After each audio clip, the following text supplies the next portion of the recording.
Assalamualaikum warahmatullahi wabarakatuh. Salam sejahtera untuk kita semua. Yang terhormat Ibu Dr. Anda Haji Yusra Dewi, MPD, selaku dosen mata kuliah penyutradaraan dari Program Studi Pendidikan Bahasa Sastra dan Indonesia, Fakultas Keguruan dan Ilmu Pendidikan, Universitas Jambi. Baiklah, di sini kami dari kelompok 5 yang beranggotakan Harnisa Agusnia dengan ujung NIM 023, Ana Ukti dengan ujung NIM 024, Febriani Putri Andini dengan ujung NIM 027, dan Komsiatun dengan ujung NIM 028. Baiklah, kelompok 5 akan membahas materi mengenai teater absurd dari sumber buku Drama Karya dalam Dua Dimensi Kajian Teori Sejarah dan Analisis Hasanuddin WS Penerbit Angkasa Bandung, dan Teater Absurd Martin Eslin Penerbit Pustaka Banyumili. Pemaparan materi mengenai teater absurd akan dipaparkan oleh kelompok 5. Pengertian teater absurd. Drama dan teater absurd, sebagaimana aliran-aliran dalam kesenian, muncul karena ketidakpuasan terhadap aliran-aliran yang ada sebelumnya. Absurd berarti tidak rasional, tidak dapat diterima akal, menyimpang dari kebenaran atau logika umum. Menurut kaum absurd, kebenaran di dunia ini adalah suatu yang chaos, kacau, tak terbentuk, dan penuh kontradiksi. Menurut mereka, bukankah kebenaran itu relatif sekali? Dan ukuran tentang kebenaran pun relatif serta amat beragam. Karena beragamnya pandangan tentang sesuatu yang disebut benar, maka kaum absurd menyarankan agar setiap orang menemukan sendiri kebenaran yang normalnya tentu absurd juga. Teater absurd merupakan salah satu ekspresi pencarian. Teater absurd dengan gagah menghadap kenyataan bahwa bagi mereka yang merasa dunia ini telah kehilangan penjelasan, inti dan maknanya, tidak lagi mungkin untuk menerima bentuk-bentuk seni yang masih didasarkan pada kesinambungan standar dan konsep yang telah kehilangan validitas. Artinya, kemungkinan untuk mengetahui aturan main dan nilai-nilai mutlak sebagai bentuk yang bisa dideduksi dan landasan tokoh keniscayaan yang tersingkat mengenai tujuan manusia di alam semesta ini. Dalam mengungkapkan rasa kehilangannya dan tragis dengan kehilangannya kepastian mutlak, teater absurd dengan paradoksnya yang aneh juga merupakan sebuah gejala dari apa yang mungkin paling mendekati pencarian religius murni pada zaman kita. Selanjutnya, sejarah teater absurd. Martin Eslin mengatakan bahwa drama-drama Samuel Beckett, Arthur Adamov, dan Auguste Ionesco telah diperankan dengan sukses di Perancis, Jerman, Skandinavia, dan negara-negara yang berbahasa Inggris. Sambutan masyarakat justru mengherankan sebab mereka merasa terhibur dan bertepuk tangan sementara mereka tak paham apa maksud para penulis dan lakon-lakon itu. Catatan Eslin tersebut cukup untuk membuktikan bahwa suatu produk kesenian kontemporer yang disebut sebagai drama dan teater absurd memang telah membuat publik di mana-mana tercengang tak paham. Meskipun begitu, ketidakpahaman publik disebabkan tolak ukur yang dipergunakan untuk acuan penilaian adalah logika yang berlaku umum. Dengan cara lain, tontonan jenis ini masih bisa dinikmati. Oleh sebab itu, di dalam ketidakpahaman secara logika umum, penonton menemukan suasana-suasana tertentu yang menyebutkan mereka mau berpikir dan kemudian merasakan nuansa-nuansa tertentu yang tidak mungkin mereka katakan tetapi dapat mereka rasakan. Kurnia Jr. menambahkan bahwa drama dan teater absurd berlabel anti-drama sebagaimana novel-novel Alain Grillet berlabel anti-alur. Di dalam drama dan teater jenis ini tidak ada kepastian dan kejelasan tentang latar waktu dan tempat. Aliran absurd pertama berkembang di Prancis, namun pengaruhnya kemudian menyebar ke berbagai penjuru dunia. Dapat disebutkan negara-negara yang mempunyai penulis paham ini seperti Inggris, Swiss, Amerika, serta berbagai bagian dunia lainnya, termasuk negara-negara dunia ketiga. Tentu saja perkembangan di tempat yang berbeda absurd di berbagai tempat tersebut memberikan nuansa tersendiri pula bagi masyarakat sesuai dengan tradisi dan kebudayaannya. Pada akhirnya, dalam menghadapi perkembangan drama dan teater bersifat absurd yang di Indonesia juga berkembang akhir-akhir ini, tidaklah harus menolaknya sama sekali. Meskipun drama dan teater absurd kebanyakan melanggar logika manusia secara umum, tetapi tidaklah berarti ketika semua itu tidak mempunyai arti apa-apa. Barangkali absurditas yang melekat pada karya itu mula-mula membentur kening dengan rasa banal. Tetapi setelah diterima dengan penampilan yang tulus yang didekati kehendak yang jujur, maka bukan suatu kemustahilan kalau kemudian didapati kehadiran fenomena kehidupan dalam kondisi purba, kondisi yang teramat murni. Sekian penjelasan dari saya. Untuk materi selanjutnya akan dijelaskan oleh rekan saya. Saya Harnisa Agusnia dengan NIM A1B1190023. Saya akan menjelaskan materi selanjutnya yaitu tokoh-tokoh teater absurd. Karena teater absurd memproyeksikan dunia pribadi penulisnya, maka secara objektif tidak memiliki tokoh-tokoh yang valid.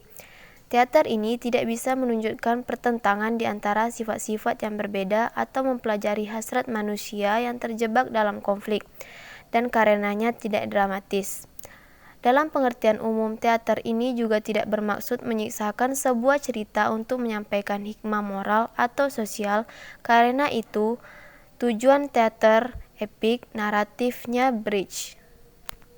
Materi selanjutnya yaitu contoh teater absurd. Drama La Cantatrice Show terdapat adegan jam dinding berdentang 17 kali. Bukankah secara logika umum, jam dinding maksimal berdentang 12 kali? Tokoh-tokoh di dalam jenis drama ini seringkali tidak memiliki identitas pribadi dan anonim.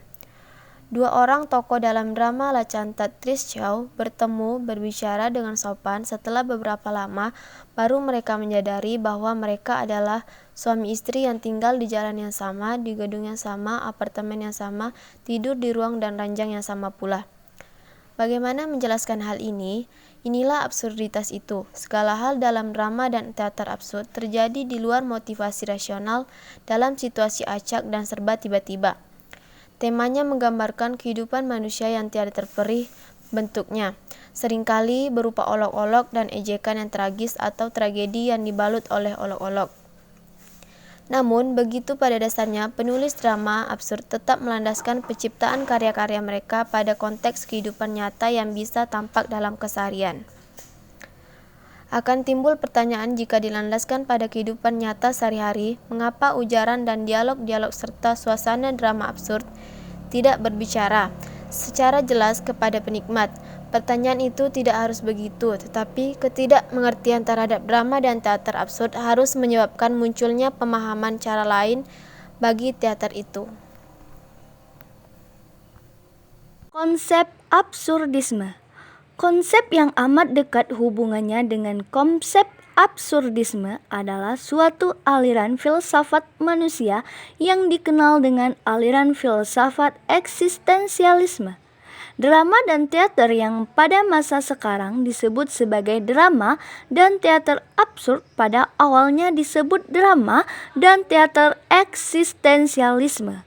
Persoalan eksistensialisme adalah mencapai arti kata ada, eksis. Dua tokoh terkenal sebagai pengagas aliran ini dalam sastra adalah Jean-Paul Sartre dan Albert Camus.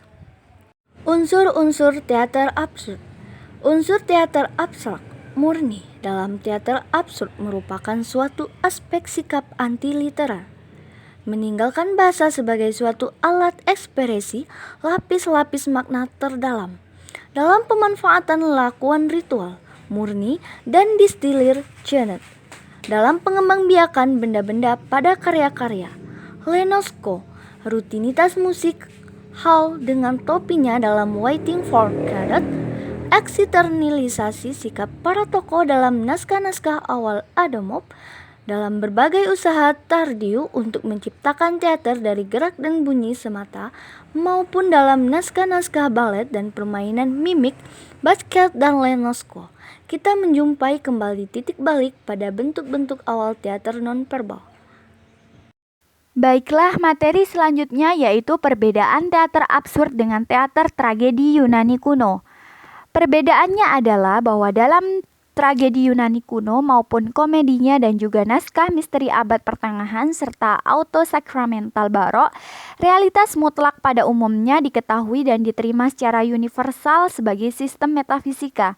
Sedangkan teater absurd mengekspresikan tiadanya sistem nilai komnis yang diterima secara umum. Maka dari itu, secara jauh lebih sederhana, teater absurd tidak berpretensi menjelaskan cara-cara Tuhan kepada manusia. Dalam kecemasan atau kecemoohan, teater absurd hanya bisa menyajikan intuisi individu manusia akan realitas mutlak, sebagaimana yang dialaminya, buah dari masuknya manusia ke dalam pribadinya, mimpi-mimpinya, fantasi-fantasinya, maupun mimpi-mimpi buruknya. Selanjutnya yaitu teater absurd dari devaluasi bahasa. Dengan devaluasi bahasanya, teater absurd cukup selaras dengan kecenderungan zaman kita, sebagaimana telah disampaikan oleh George Steiner dalam 2 kali program dialog di radio dengan judul The Retreat from the World. Devaluasi bahasa bersifat khas, bukan hanya pada perkembangan puisi kontemporer atau pemikiran filosofis, tapi lebih dari itu, pada matematika modern dan ilmu-ilmu alam. Tidaklah bersifat paradoks jika ditegaskan, kata Steiner, bahwa kebanyakan realitas sekarang memuliakan bahasa luar.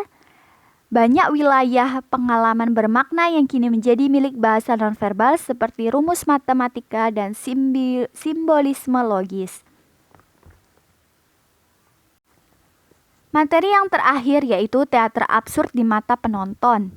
Dalam teater absurd, penonton dihadapkan pada tokoh-tokoh yang motif maupun lakuannya sebagian besar tak dapat dipahami. Dengan tokoh-tokoh yang demikian itu nyaris tidak mungkin melakukan identifikasi. Semakin misterius lakuan dari sifat mereka, semakin tidak seperti manusia pula mereka jadinya.